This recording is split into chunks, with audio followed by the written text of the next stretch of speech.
Which is best? நீங்கள் பண்ணுறதா இல்லை நான் பண்ண போகிறதா? பாருங்கள், நீங்கள் நாளைக்கு காலையில் உங்களுக்கு வந்து ஒரு 10 lakhs rupeesக்கு வந்து ஒரு செலவு ஒன்று இருக்குது. நீங்கள் அதை பே பண்ணியே ஆகணும். என்ன நீங்கள் வழியில் பார்க்குறீங்க, வந்து எங்கிட்ட கேட்குறீங்க, இந்த மாதிரி எனக்கு செலவு இருக்குது, நான் என்ன பண்ணுறதுன்னு தெரியலன்றீங்க. நான் சொல்கிறேன், டோன்ட் வரி, நான் உங்களுக்கு சப்போர்ட் பண்ணுறேன். நாளைக்கு காலையில் என் வீட்டுக்கு வந்து ஒரு 10 o'clock வந்து உங்களுக்கு தேவையான பணத்தை வாங்கிக்கோன்றீங்க. நானும் நீங்கள் வீட்டில் இருக்கும்போது நீங்கள் வரீங்க, வந்து அந்த 10 lakhs rupeesக்கு பணத்தை வாங்கிடுறீங்க. வாங்கிட்டு நீங்கள் போயிட்டு உங்களோட தேவைகளை பூர்த்தி பண்ணிடுறீங்க. இப்போ நீங்கள் சொல்லுங்கள், நான் பண்ணது பெரிய விஷயமா இல்லை நீங்கள் வந்து எங்கிட்ட கேட்டு எங்கிட்டேருந்து வாங்கிட்டு போனீங்களே அது பெரிய விஷயமா?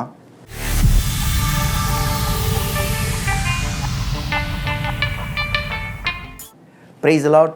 Welcome to good life mission. நான் உங்கள் பாஸ்டர் ராஜன். இன்றைக்கு வாழ்வு தரும் வார்த்தையில் கர்த்தர் நம்மோடு கூட எந்தவித வார்த்தைகள் தருகிறார் என்று பார்ப்போமா? பாருங்கள், grace and faith which is best. Amen. நம்ம இதுக்கு முன்னாடி ஒரு ஸ்டோரி பார்த்தோம், ஒரு இல்லஸ்ட்ரேஷன் சொல்லியிருந்தேன். நான் ஒரு காரியம் பண்ணேன், நீங்கள் ஒரு காரியத்தை எக்ஸ்பெக்ட் பண்ணீங்க, நான் அந்த காரியத்துக்கு உங்களுக்கு வந்து பதிலாக பண்ணினேன். இதில் எது பெஸ்ட்டு அப்படின்னு உங்களே கேட்டால் நீங்கள் என்ன சொல்லுவீங்க? இல்லை, நான் வந்து வாங்கினேன், நான் வந்து உங்கள்கிட்ட கேட்டேன், நான் வந்து பிரயாசப்பட்டு உங்கள்கிட்ட வாங்கினேன், நான் பண்ணதான் பெஸ்ட்டு அப்படிம்பீங்க. இன்னொருத்தங்க என்ன சொல்லுவாங்க?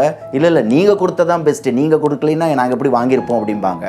நிறைய பேர் பார்த்திங்கன்னா இந்த 2 வித குரூப்பில் தான் இருக்கிறாங்க. அவங்க என்ன பண்ணுறாங்க, ஆண்டவர் இடத்துல ஆசீர்வாதத்தை பெறுவதற்கு அவங்க என்ன பண்ணுறாங்க, என்ன விதமான பிரயாசத்தை எடுக்கிறாங்க, நான் இதை பண்ணினா தான் ஆண்டவர் ஆசீர்வதிப்பார். நிறைய பேர் ஒரு கூட்ட மக்கள் இருக்கிறாங்க. ஒரு சில கூட்ட மக்கள் மட்டும் பார்த்தீங்கன்னா, கர்த்தர் என்னை ஆசீர்வதித்திருக்கிறார், அவருடைய கிருபை எல்லாவற்றையும் செய்து முடித்திருக்கிறது, நான் போய் நின்னாலே கர்த்தர் எனக்கு கொடுத்துருவார், அவர் பண்ணின காரியம்தான் பெஸ்ட்டுங்கிறாங்க. பாருங்கள், இந்த ஒரு சில கூட்ட மக்கள் மட்டும்தான் பார்த்தீங்கன்னா வெற்றிக்கு மேலே வெற்றி போகிறாங்க. அதனால தான் கிறிஸ்டியானிட்டியில் நிறைய பேர் தோல்வியில் இருக்கிறாங்க, சில பேர் மாத்திரம் வெற்றியில் இருக்கிறாங்க. யார் பெஸ்ட்டு அப்படின்னா, கிரேஸ் ஆர் ஃபெய்த். எது இதில் பெஸ்ட்டு அப்படின்னு சொன்னால் கிரேஸ் தான் பெஸ்ட்டு. ஏன் கிரேஸ் பெஸ்ட்டுன்னா, அது காடோட அல்டிமேட் பவர். காடோட ஒர்க்கு தான் கிரேஸு, மனுஷனோட ஒர்க்கு தான் ஃபெய்த்து. ஆமென். காடோட ஒர்க்கு தான் என்றைக்குமே பெஸ்ட்டு. அதில் நீங்கள் நில்லுங்க. பாருங்கள், இன்றைக்கி நம்ம கேட்டது போல் ஃபெய்த்தா இல்லை கிரேஸா அப்படின்னு பார்த்தா கிரேஸ் தான்.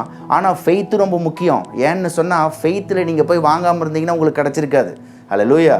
கிரேஸ் என்ன தான் செஞ்சு வச்சுருந்தாலுமே ஃபெய்த்து போய் எடுத்துக்கணும். பாருங்கள், அப்போ ஃபெய்த்து முக்கியம், கிரேஸு முக்கியம். இதில் ரொம்ப முக்கியம் என்னன்னு சொன்னால் கிரேஸ்.